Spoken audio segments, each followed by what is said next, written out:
Well, Harry, talk us through that last play. Yeah, I guess it's a bit of a feel thing, but I personally think there was plenty of moments throughout the game that our team turned up and, really had some selfless acts, that kept us in the game and put us in those positions. I think Penrith dominated field position at time throughout the game, and I think Trent's charge down, that's the match winner for me. I think we all know the amount of work that Trent got throughout the game, but we all know how good of a kicker Nathan is. We all know how good he is with his field goals. So I think for him to put himself in the position and make that play, that's what kept us in the game. Harry, I think he was here a couple of years ago, round one against Para, Golden Point, same end of the field, very similar play. What's going through your head? Do you know you're going to do that? Can you sense them rushing? Talk us through what's going through your head in that. I had lunch with Roy Masters and he said, "Where are you playing?" I said, "Combank." And he said, "Oh, that's where you were pretty sneaky and scored a try in Golden Point against Parramatta." So I guess he put it in my head. You're not going to get it right all the time, but I think I just backed myself and felt a fair bit of attention going towards Munster. Obviously, he was set for the field goal, and he'd had a crack earlier in the game. But like I said, you're not going to get it right all the time. But I think Trent's play kept us in the game. What about there was Nathan had another shot at field goal. How did you see that? And you got a penalty for it. It's me or Craig? No, you. I think anyone in the game has seen that that's been policed numerous times, and that's the rules within the game. Even the other boys, they were aware of it the opposition, the Penrith boys, they were aware of it in the game and when it happened. I'm happy if that's the rules. We stick to it. If we want to change it, come out during the week and change it. But I think anyone would agree that that's been policed numerous times throughout the year. And hats off to the officials for policing it the same way. It would have been easy to change it. Harry, would surprise you here that Penrith didn't think it was a penalty, that Nathan didn't think it was a penalty then, given what you just said? I think there's been, like I said, numerous occasions throughout the year where it's been awarded a penalty, and there's probably a bit of inconsistency around it at sometimes, or confusion around it. But as long as that's the rule, it's black and white, and take that forward. But like I said, even the players throughout on the fields knew that they weren't allowed to be in that position, else then get out of the road. So we all train for that. We all know the circumstances. We all know scenarios. That time of the game, everyone trains and understands you're not allowed to be in that position, and it's a hard one for sure. It's a hard one, but that's just what's being policed throughout the season. Craig, what do you think of your team's performance? Probably for the first half, you didn't have a lot of field position. That's part of their game. They defend really well. They get numbers in and really restrict your metres, and they done that very successfully in the first half. It's just in the second half. I think it started with about 13-minute arm wrestle. So that sort of gassed both teams, to be quite honest. So I was really impressed with the way our guys sort of hung in there and then sort of come home, nice and strong at the end. So like I say, Penrith, they know what they're good at, and they just stick to that. And they did that for most of the night tonight. They probably didn't complete quite as high as they would have liked in the second half, but the first half they were exactly that. And for us to come back from 8 points down against a real quality team like that, and as I said, they're just very methodical with what they want to do and how they want to do it, and they usually get it done. So I thought us just hanging in there, and then we got a couple of things went our way at the end. The last 10 minutes, and we took advantage of them. So I was really happy with the performance, and I just thought the effort was great. Can you talk us through the decision to put Money at fullback and bring in Pezza? Yeah, a little bit. Obviously, we weren't aware of, perhaps early in the week, but was going to be out. We didn't think that was going to happen, but he got ruled out, and you can't sort of argue with head knocks.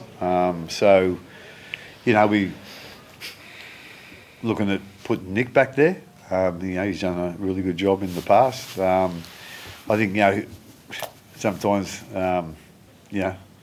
they just want to sort of make me happy type thing, but I just got the feeling when I sort of asked him that he wasn't overly fussed on it. He would have preferred to stay in the centre, so we put it there. So we just thought, put Munster there. We've been looking to give Jonah an opportunity, and to actually take control of the game. I was a bit concerned about who our opposition was, to put him in that sort of game. But we decided to roll the dice, well, not roll the dice. Decided that was the right decision for us. And then, Wish has been playing a little bit in the halves and put Munn back to fullback, and he can do what he likes back there. Sometimes he gets a bit up in the front line. He's got to be there, or he's got to be here, whatever. He just likes being anywhere at any time. So we thought just put him back to fullback and see what happens. Craig, Marion Seve's been through a lot in his career so far. Yeah. How pleased are you for him? He gets his crack against Penrith, comes up with that moment tonight, given what he's been through in just the past couple of months. With all due respect to the last few years, Yeah. I don't think I've ever seen a player be as unlucky with injuries as Marion Seve. And you just marvel at how, his resilience of just, keeps trying, keeps looking to get back into it. And, I think he might have played one game earlier this season, but I think even before that, it's been a while. But, he is a really talented player. He's strong. He likes the physical side of the game. But as I said, he just seems to get these injuries right at the times when he don't need to get an injury, and he's just so unlucky. But he's such a good guy, around the club. He's really quiet, really unassuming, and I think everyone, all the players out there, Harry would say that. Everybody, in the club watching him tonight, they'd be so happy for him, and he got what he deserved tonight. Has it said that it takes some time for him to adjust to wearing them? Like, has he spoken about the actual, experience of wearing them out there? Like, has he said anything about, he don't say much at all, to be quite honest, unless, he never whinges, so I'd imagine it'd be quite uncomfortable wearing them, obviously just wearing them for the last couple of weeks, and he's been playing footy for, 29 years or whatever it is. But, so, it wouldn't have been easy to get used to that, but that was the, I thought that was the best way to, try and protect that eye. The glasses are really soft, so there's no chance of injuring, an opposition player or anything. So, like I say, it would have been uncomfortable, I'd imagine, real uncomfortable. But as I said, he's a resilient bugger, and he just gets on with it. Craig, you've coached guys like Greg Inglis, Matt King, Matt Duffy. Have you ever coached anyone as good in the air as Xavier coached? Like what he did tonight, even for that try for Joe Chan, I think he got over 2 Penrith defenders to bat it down. I don't think I ever have. I don't think, with all due respect, and to those guys you mentioned, and probably a few guys I play with or whatever, I don't think I've ever seen a better winger than Xavier Coates. He just comes up big plays. Like come up with a big one again tonight, He's like it was only a carbon copy of last week, but he put his foot out, and then tonight he just stayed in, So like I say, he just keeps coming up with big plays every week. So and it's not as if he just hangs back on weights for the big plays. He does a whole heap of work as well. So he's one hell of a player. Sorry, Harry, can I take you back to that play with Leona? I think Ivan, I don't want to misquote him, but he said, in reference to the try he scored, but also that play, he said, Harry was too clever for us at either end of the field. I guess the insinuation from that is that that was a smart bit of play by you, almost to milk the Leota penalty. Like, was he moving? It looked on the footage like he was moving at the time you bumped into him. And the suggestion that you played for it, I wonder whether you could respond to that. I guess. I'm not sure. I think maybe the idea would be to Penrith have played in a fair few contests where they've kicked field goals. Maybe we go have a look at their setups. Have they got no one in front of Nathan? You know what I mean? Maybe if we go and look at that, they're well aware of that being a penalty. I'm not sure. Maybe that's something to look at. But no, look, to be honest, it's a lot of attention will go to that, but it doesn't need to. Like, the attention should go to what a quality contest it was, how good they played. You know,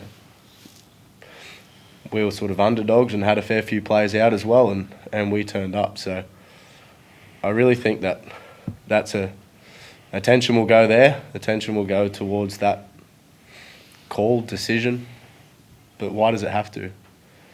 Like, that was a good game. We all looked forward to a tight contest, and that's what we got. So, but yeah, to answer your thing, maybe we go back and have a look at some of the other field goal setups, and if they're consistent with Nathan knowing, that no one should be in front of the ball. I'm not sure, but With all due respect, Reedy, I think at the end of the day you're asking the wrong people. yeah. We didn't make the decision, so probably better ask someone else.